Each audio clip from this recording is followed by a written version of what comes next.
que eu vejo essas pessoas que dizem, não, mataram só 111, deviam matar muito mais gente. Essas pessoas, certamente, não é a inteligência a principal característica delas, não é? Nós estamos preparados para seguir haciendo la revolución porque él formó a un pueblo. Lo llaman ya en América el Cristo Redentor de los pobres.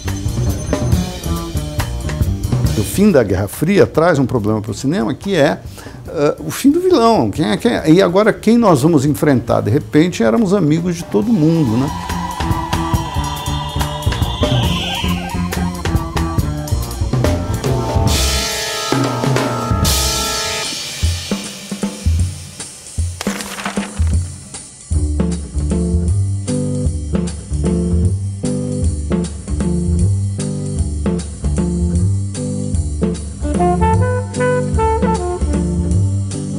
Boa noite. Depois de mais de 20 anos, a Justiça começa a julgar nesta semana os policiais envolvidos nas mortes de 111 presos na antiga casa de detenção de São Paulo.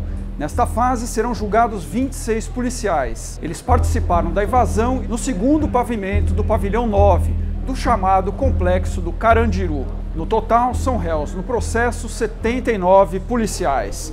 Os demais serão julgados mais à frente em grupos separados. Cada grupo responderá pelas mortes registradas em cada um dos 4 pavimentos do pavilhão 9. Veja como foi o massacre do Carandiru em 2 de outubro de 1992. Por volta das 2h30 da tarde de uma sexta-feira, presos do pavilhão 9 iniciam uma briga, onde um detento é atingido com uma paulada na cabeça. Presos da facção rival, a do agredido, decidem se vingar e iniciam um confronto. Meia hora depois, detentos ateiam fogo em colchões e montam barricadas na entrada do pavilhão 9, enquanto guardas penitenciários tentam controlar a situação. O então secretário da Segurança Pública, Pedro Franco de Campos, é informado sobre o motim. Policiais de vários grupos e comandos são acionados e interditam a área próxima à casa de detenção. Por volta das 4 da tarde, é preparada a invasão do pavilhão 9.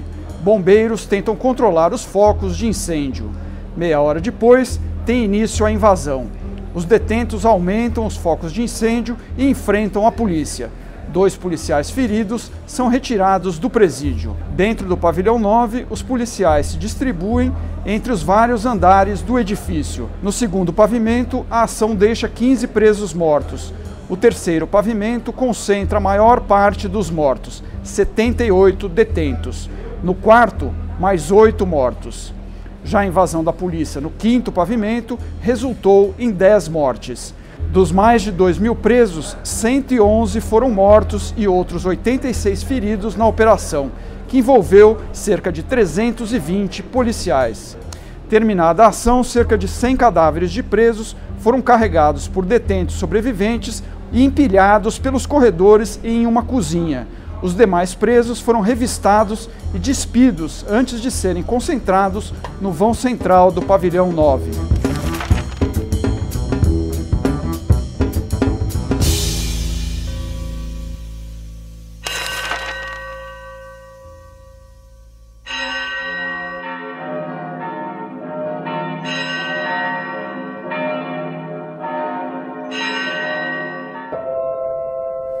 Imagina, 90 cadáveres, 89 cadáveres empilhados, um por cima do outro, todos com 4, 5 buracos de bala. Na escada que sobe para o primeiro pavimento, eu vi que estava descendo um líquido grosso, escuro.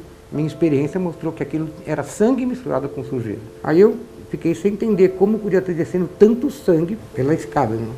Parecia um filme de terror. Você acha que foi um crime, essa coisa de um crime contra os direitos humanos? Não, não acho. Não? Não, não acho. Não acho porque eles estavam se matando lá dentro. Como a população atingida era uma população carcerária, a gente tem aí talvez um ingrediente favorável à absolvição dos réus. E aí você pega policiais militares que têm ódio de bandidos. Na rua recebem tiros dos bandidos. Dá uma metralhadora e um cachorro na mão de cada um. E põe esses homens entrando num lugar pegando fogo, aquela gritaria, gente correndo para todos os lados. Você espera que aconteça o quê numa situação dessas? Alguém se arrepende? De ter participado da ação? É. Eu acredito que não, porque para policial é bem aquela frase, missão dada é missão cumprida.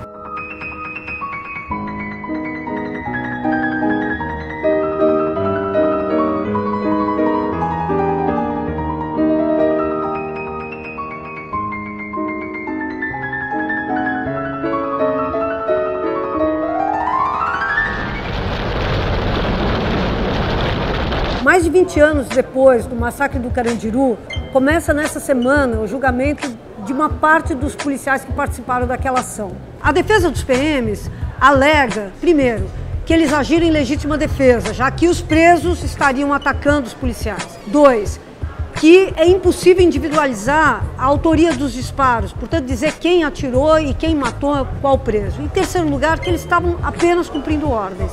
Foram encontrados pedaços de pau, foram encontrados pedaços de ferro. Não, mas armas de fogo foram encontradas? Foram. Quantas? Não me recordo precisamente desses dados. Eles me entregaram num cesto, 13 ou 14 armas, não lembro agora, armas de fogo. Eu tinha trabalhado na balística, eu sabia examinar uma arma. Eu vi que tinha armas ali que não eram usadas há anos, enferrujadas. Não havia como associar essas armas a uma reação dos presos. Não é possível. Houve disparos, sim, e houve confronto. É isso que hoje a população precisa entender. Se isso fosse verdade, vários policiais teriam sido feridos à bala. Tantos entraram e nenhum preso armado conseguiu acertar um tiro. Tem a dó, né? Eu tenho policiais que foram feridos, inclusive a tiro. E não havia nenhum policial ferido com disparo de arma de fogo, exceto um que tomou um tiro de raspão, e pelo que eu percebi, foi de um ricochete na parede. Quem deveria responder é quem deu a ordem. Acima de qualquer ordem, mesmo um governador de estado, você tem a Constituição Federal. Um subordinado poderia dizer: eu não vou desrespeitar a Constituição do meu país, não vou executar ninguém. Eu acho que eles são os menos culpados dessa história toda. Jamais eles passariam em cima de secretário, de governador, de juiz, de que estava todo mundo lá. Eu queria ver na cadeia, como exemplo, a pessoa que deu essa ordem.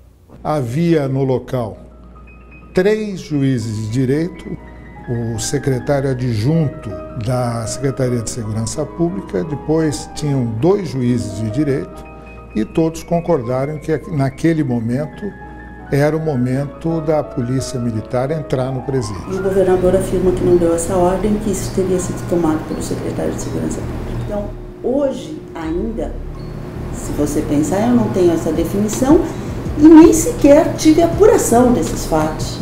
Aqueles que à época respondiam pelo Estado de São Paulo, o governador e o secretário de Segurança, deveriam ser, sim, individualmente responsabilizados. Até hoje, apesar do número de mortos, ninguém foi condenado pelo massacre do Carandiru. O coronel Biratã Guimarães, que era o chefe máximo da operação, chegou a ser condenado a uma pena recorde, na época, de mais de 600 anos de detenção, mas essa pena depois foi revertida e ele foi absolvido. Tem muitos policiais que estão respondendo e não deram nenhum tiro, e tem muitos que atiraram pra caramba e não responderam por nada. Eu quero um confronto balístico, para individualizar também. Mas isso, na época, o próprio IC admitiu que ele não tinha condições técnicas de fazer. Um batalhão limpou as armas, tudo foi fazer exame e não constava nada. E eu até aconselhei esses policiais que estão aí na CPI, hein, a falar o que todo mundo falou. Ninguém deu tiro, manda apurar, ué. Manda apurar. Por que eu tenho que falar que eu atirei? Os meus amigos, né, lógico. A acusação não demonstrou a conduta de cada um deles. Que isso incumbe a acusação, não incumbe a defesa fazer. A única coisa que eu posso dizer é que eu tenho as provas técnicas que aconteceu lá dentro. Embora tivesse levado um monte de vestígio, procurado ao máximo prejudicar a perícia e tal, a história desse episódio estava escrito nas paredes. Então eu li as paredes e apresentei os fatos. Eu me pergunto se tivesse havido confronto balístico, se isso seria suficiente para a condenação desses policiais. Porque a gente vive no sistema de justiça criminal brasileiro um grave problema entre o que as provas apontam e os resultados dos julgamentos.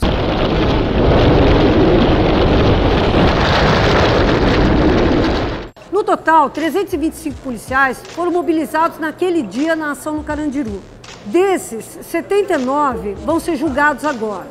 O que distingue esses 79 em relação aos 325 é o fato de que eles admitiram que dispararam contra os presos. Se esses policiais todos falam, não, eu não detirei ninguém, como é que faz? E alguém tinha que segurar, né, a Pepino Razão, depois que ela apareceu. No final, escalaram os confiáveis, né? Pagar indenizações aos familiares desses 111 detentos que foram vítimas do massacre é o mínimo que o Estado deveria fazer. No rescaldo daqueles acontecimentos, o Estado se retraiu. E os presos perceberam que não havia nenhum espaço para que aquilo acontecesse outra vez. Não havia espaço para repressão. E o poder é um espaço abstrato que jamais fica desocupado. Então eles começaram a disputar o poder entre eles. E uma das facções predominou. O que nós vivemos hoje no estado de São Paulo, o crime organizado, etc., é consequência direta do massacre do Carandiru.